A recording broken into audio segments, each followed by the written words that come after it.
Section 3. You will hear two students called Syria and Greg talking about some research on renewable energy. First, you have some time to look at questions 21 to 23.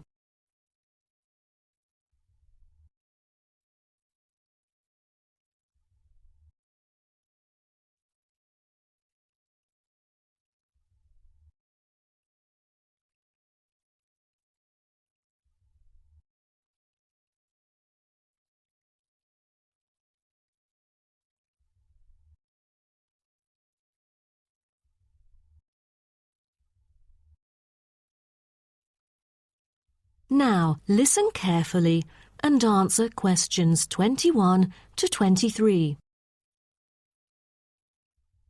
Hi, Greg. How did it go with the research on renewable energy? Have you found anything? Yes, but I think it's about time we exchange our findings and discuss our next move. You read my mind. Right, I'll start first.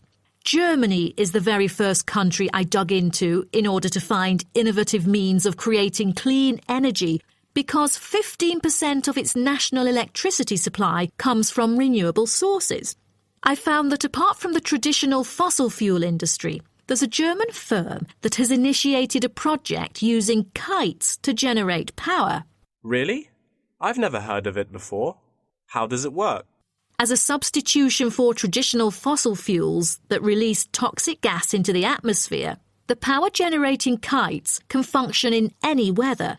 Compared to conventional wind turbines, such kites can produce twice as much energy because the overall power density is proportional to altitude. Sounds like an efficient way of producing power. Okay, now let me tell you what I have found. There is an American company manufacturing school buses and city buses depending solely on electricity instead of gasoline. The all-electric vehicles can save up to 20 gallons of fuel on a daily basis. This could reduce transport budgets by over $10,000 each year, not to mention maintenance savings. Wow, impressive. If only there were more of these electric vehicles around. Well, over the years, South Africa has attached great importance to clean energy. The nation encourages using propane gas, which can either be extracted from natural deposits or be produced organically. It is normally stored in gas canisters as a type of cooking gas. To reduce the number of kitchen accidents, a new type of composite gas canister made of fiber was introduced. It is much safer and less likely to explode, even when engulfed in fire. Before you hear the rest of the talk, you have some time to look at questions 24 to 30.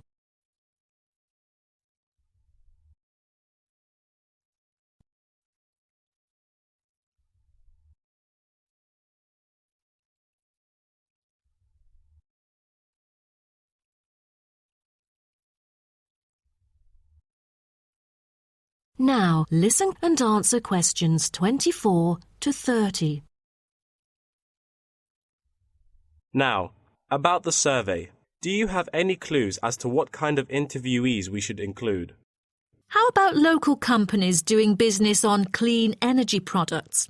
Probably not the best choice of respondents. Remember the last time we asked corporate employees to do the questionnaire?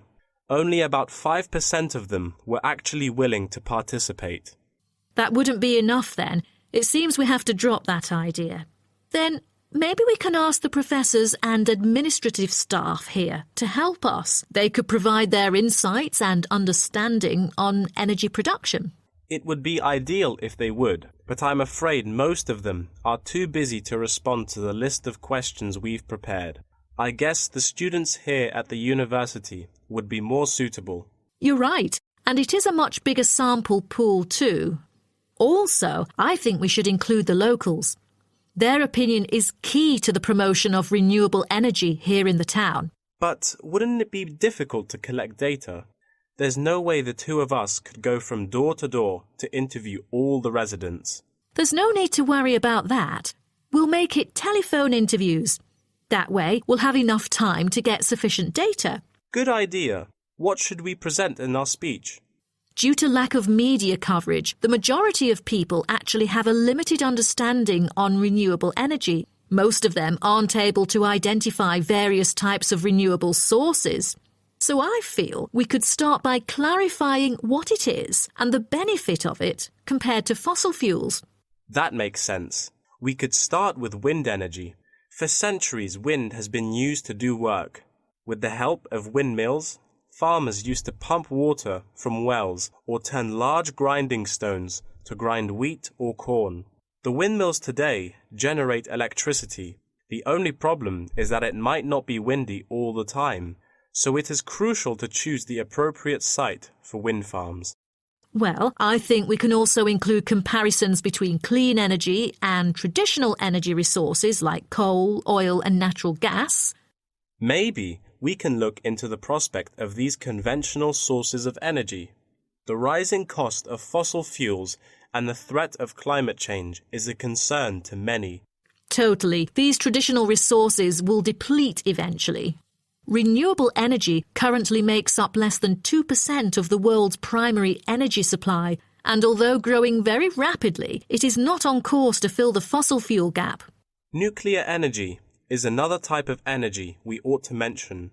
Nuclear power plants can produce dependent power constantly and release far less greenhouse gases than other traditional power plants. But most people feel that this type of energy is unsafe because radiation isn't easily dealt with, especially in nuclear waste and maintenance materials. What should we end the speech with? Have you heard about a new type of energy called hydrogen fuel? It is an infinitely renewable fuel that doesn't have detrimental environmental effects. The only problem is that it is so expensive that only wealthy individuals can afford it. But I think overall the benefits overshadow its high cost. I think that even though this new type of renewable energy is too expensive to use at the moment, in the long run its price will go down and become more accessible. That is the end of Section 3. You now have half a minute to check your answers.